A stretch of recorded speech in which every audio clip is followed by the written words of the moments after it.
Korean corn dogs are the latest craze taking over TikTok and Instagram. The moment you bite on it, it's the cheese pool that all Instagrammers will take a picture of. You look so gorgeous in my Insta feed. And customers can't wait to taste the trend at this new spot called K-Stop in Winston-Salem. I was just trying it to see if it was worth all the hype, and it was. Arnold Tanchico's family's fond of all current Korean culture, from K-dramas like Squid Games to K-pop music. And they love Korean street food so much they opened K-Stop late last year. It's not the typical corn dog that is soft. It's like crispy and chewy when you bite on it. K-dogs come 4 ways: all mozzarella cheese, all beef hot dog, half cheese, half beef, or covered in potatoes. Instead of dipping the batter, these corn dogs are covered in a sticky dough. It's just like rotating all the way so that we have to fully cover the hot dog. The potato dog is covered with potatoes. And then we have the classic Korean corn dog, which is covered with panko. The K-dogs are fried for 3 to 4 minutes, then sprinkled with sugar. Although a lot of people would say, sugar on my corn dog, but wait till you taste it first. K-dogs come dressed with drizzles like spicy mayo, ketchup, or mustard. Then there's this over-the-top hot Cheeto K-dog. It already have mozzarella, and now we're adding cheddar. It's brushed with melted cheddar and rolled in hot Cheetos. I went with the classic half and half. That's the Instagram moment right there. Really stretching my culinary horizon. It's really good and fun. K-dogs may be king of this Korean cuisine, but the chicken's pretty popular here too. So it's called the other KFC, Korean fried chicken. It's known for its crispiness. Cooks double-fried chicken wings, bites, and bone-in thighs and drums, all served with sweet or spicy sauces. It's really, really crunchy. Even you drench sauce with it, you still feel the crunchiness.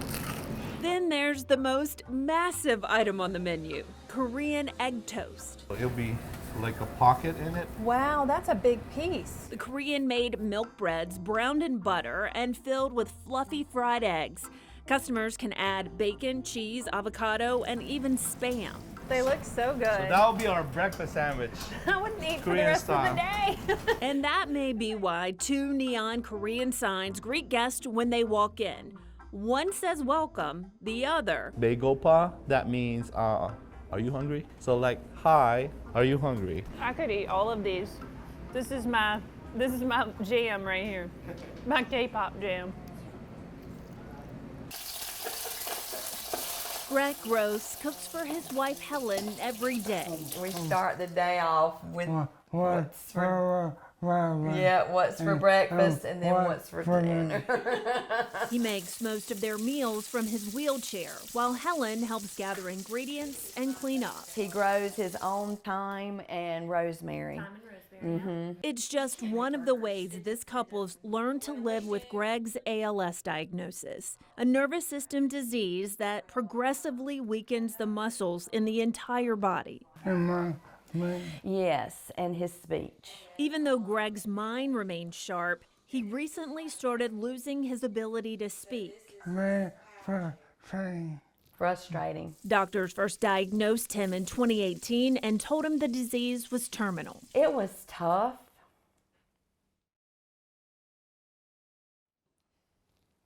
Sad. But I think God gives us things in our life to make us grow, and I know He has a plan, and cooking has been our plan. Greg could no longer work, so he pursued another passion. His motto is have the grit not to quit, and he doesn't quit. That's when he started cooking, but not just for his wife. Hey y'all, Greg at Back 40 Bar and Grill. He recorded videos and posted his dishes on a Facebook page he created called Back 40 Cookin', otherwise known as his back porch. Smoking brisket or smoking, chicken wings. Every day he did a video from the Back 40. In fact, it's kind of funny because we had people call us and say, how do we get to the back 40? We want to come there and eat. I was like, well, we would love for you to come here and eat, but we're really not a restaurant. Greg likes to cook the old-fashioned way, on a cast-iron skillet or over hot coals. That caught the attention of foodies on Facebook, and his followers started to grow. All these people were like, we need the recipe, we need the recipe. So a friend suggested they create a cookbook of all the recipes, pork chops, burgers, and some of the best salmon I've ever tasted. That's really good. And it's not oversalted. The cookbook sold more than 100 copies. Meanwhile, celebrity chefs and restaurants started reaching out, offering their sauces, seasonings, and meats. Greg has like 7 people that sponsor him with his cooking. And so every day there is some kind of UPS, FedEx, Amazon. Greg's videos have changed as his ALS has progressed. He mostly posts pictures and recipes now. But every day, he also posts a prayer or positive message for the day. How to say positive. Yeah. The other thing he says is positivity is longevity. Most ALS patients live 2 to 5 years after diagnosis. Greg just began his 5th year, but he doesn't dwell on that. I'm gonna live. You want to live? Yeah. By focusing on what's most important to him. There, 3 F's In cooking. Oh, family, friends, faith. Your 3 F's in cooking. Yeah. Welcome to the Winkler Bakery. We're so glad you came. Just shy of 70, Sister Deborah spends her days building fires, The Beehive Brick Oven is the largest oven in Salem. You don't want to overroll. rolling out dough and sharing the stories of the Salem Moravian. So because they're family, we call each other brother and sister when we're dressed like this.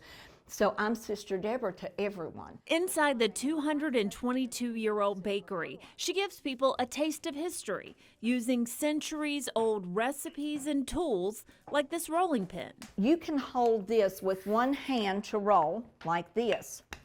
They could have a baby on their hip, they could have one on their leg, and they could still roll cookies. She shows how Moravians made breads and sweets for the surrounding community in the 1800s. You bake bread, sugar cake, strudels before cookies. Cookies always last. But to Sister Deborah, those classic Moravian cookies always come first. She constantly talks about cookies. I'm sorry, we've got to have a bite. We got to have a bite to keep going. That's where her energy comes from. That's where She eats quite a few, too. we just keep eating cookies all day long. And I always keep a cookie by my bed. Her cookie lessons easily keep the attention of school groups on field trips at Old Salem. She was like teaching us a lot about like how to make cookies. But check out the reaction when Sister Deborah tells the tweens about her cookie videos on TikTok. I had like 48,000 plus likes.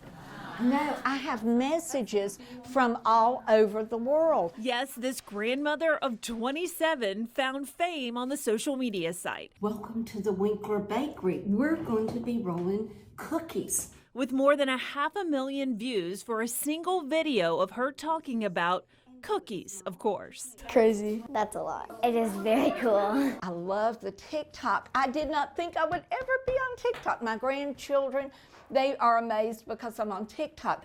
And you push one way, the other way. As an experiment, Old Salem's marketing department shot a short video of Sister Deborah rolling out Moravian cookies and posted it to TikTok.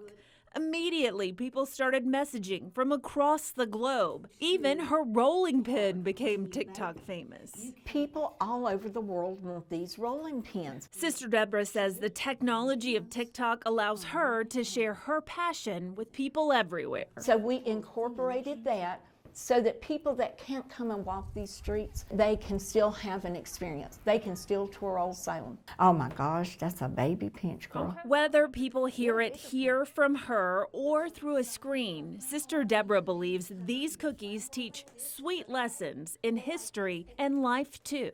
And if you just walk up and give a cookie and somebody takes the time to break that cookie and stand there for a minute, it soothes the soul. It just does. This is so good. So they have the paper thin and he sends people here for our sake. Some of you know that. Mrs. Haynes, all of these are. Almost done. No one's ever said easy as pie in this bakery. Gonna go back in for about 3 or 4 minutes. At Dot and Pearls at the market in High Point, All day long, these are going off. this crew makes and bakes hundreds of pies from scratch each week. Not quite done. I'm telling you, I hear these ovens in my sleep. Bakers cook around the clock in small, conventional ovens, not industrial confection ones, because that's how owner Amy Richards learned to make them. The recipes came from my grandmother's.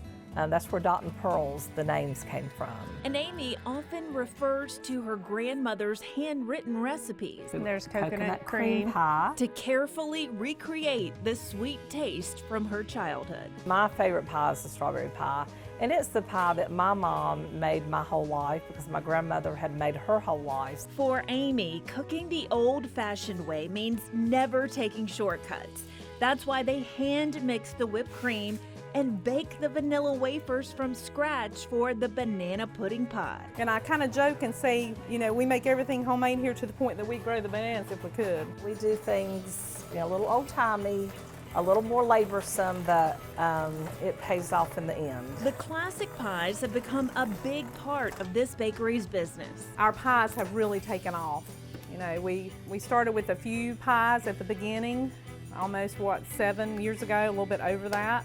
And pies have really gotten to be super popular. Pecan's the most popular, followed closely by strawberry, chocolate chess, coconut, key lime, and cowboy. Cowboy is one of those everything but the kitchen sink, and it's got the chocolate chips, the butterscotch chips, oats, coconuts, pecans. Those 6 stay on the menu year-round. 4 other seasonal pies are added each day. Customers can pick up a whole pie, or each is sold by the slice. I've been quite a bit. I've only found it like 6 or 7 months ago, but I've been pretty regular since then coming in. Sometimes Dennis Clodfelter comes with a friend for coffee and pie. Hard to get a good pie. Most everybody pulls a pie out of the refrigerator and cuts your piece. If you want it hot, they microwave it, and that's it. And here, this is, and you can tell it is homemade. The pies are so popular they struggle to keep them all in stock, especially on Sundays when customers come from miles away. A lady comes in and she says, I've been driving up and down West Lexington trying to find you guys. She said, I go to church in Greensboro. And she said, my pastor starts preaching about Dot and Pearl's Bakery today. It only takes one taste to understand why these pies sell out so quickly. I might not have words for a few minutes. That's rare. That is delicious.